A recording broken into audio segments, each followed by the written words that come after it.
you. For more on Afghanistan, let's bring in the Illinois representative serving on the Intel Committee, Raja Krishnamoorthi, and former Deputy Assistant Secretary of State Joel Rubin. Welcome to both of you. Congressman, I do want to start with you because according to the U.S. intelligence, this ISIS threat is real and it is significant, with the Washington Post reporting that the threat is prompting the Pentagon to actually consider moving troops out of the Kabul airport to help to get Americans out.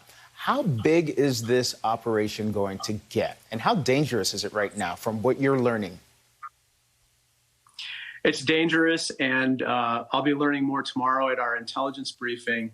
But I think the most important thing right now is that they have to clear the bottlenecks at the airport. There's absolute chaos there. Just 2 days ago, I've been asked by the families of roughly 30 people in Afghanistan to help them get out. They are Afghan allies primarily. And we had a family go to the airport with their passes, with their paperwork, and they were told to show up for an evacuation flight, and they were turned away. And it's nearly impossible to get to the airport, and doing so exposes you to grave harm because you're exposed not only to the Taliban, but also to ISIS, Khorasan, and others. And so now we have to clear the bottleneck at the airport and probably go outside the perimeter and ferry others to safety. That can't be a very, that's no doubt a risky mission right there. But Joel, I want to talk to you and get your take on this ISIS threat. You were Deputy Assistant Secretary of State during the Obama administration when ISIS first emerged. What did you learn about the group during that time that you think could help navigate this current threat and give us a sense of how bad it might be? Ken, it's great to be with you and with the Congressman. ISIS is clearly always a threat. It's a threat that we in the United States overall have never taken our eyes off of. And back in the period in the Obama administration when ISIS was rampaging over Iraq, we were very aggressive in combating it. And I think that we've seen that the United States overall is able to work with our allies. We're able to work with our intelligence assets, use our military assets when necessary.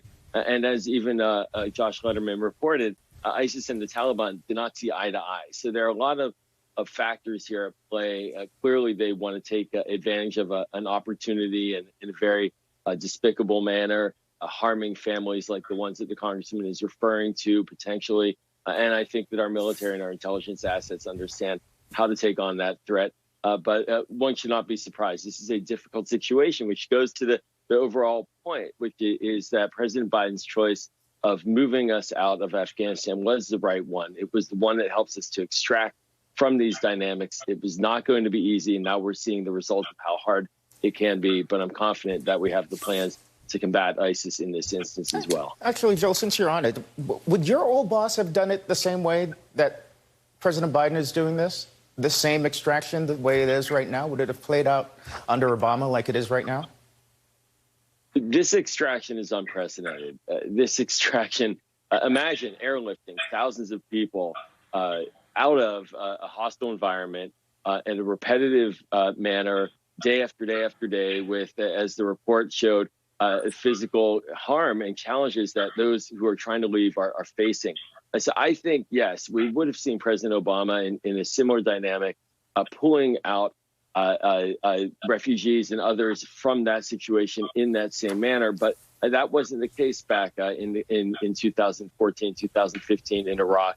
And also, I want to point out, and I think this is really important to remember, is that right now, Republicans are choosing politics over patriotism when it comes to the refugees. They're not providing the support and the political space to President Biden to get the job done. Back 5-6 years ago, Republicans came to the Obama administration during ISIS, and they said something very different. I don't want to listen. There's a delicate situation that's on the ground right now. There will be time to talk politics and discuss what happened in the past. There are desperate Americans who are on the ground right now who are being beaten. Congressman, you'll be getting a classified briefing tomorrow. You got a classified briefing just a few days ago in which the defense secretary said that Americans are being harassed and beaten. You've called the situation heartbreaking. Have you reached out to the White House to say, do better?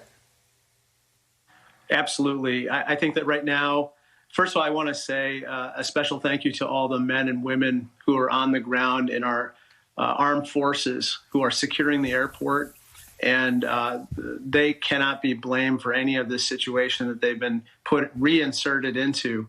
But I have to say that there's been an intelligence failure on a massive scale here. And also, we should have just simply hustled with regard to the thousands and thousands, especially of the Afghan allies that we knew we had to evacuate from the country months and months ago. Yeah. At this point, what we have to do is we have to get them to third-party countries. There are 13 countries, according to Secretary Blinken, who are willing to host them, at least temporarily. And then let's do the processing there. Secondly, we have to streamline the process for these people to apply for refuge. The SIV, the Special Immigrant Visa Status process, takes 14 steps. For gosh sakes, Alcoholics Anonymous is a 12-step process. Why this should be more complicated than it is beyond me. But at this point, we have to help evacuate our people as well as Afghan allies ASAP. Absolutely. And I hope the White House is getting your message, and help is on the way, hopefully. Congressman Krishnamoorthi, thank you. And Joel Rubin, thank you. Good to see you both. We can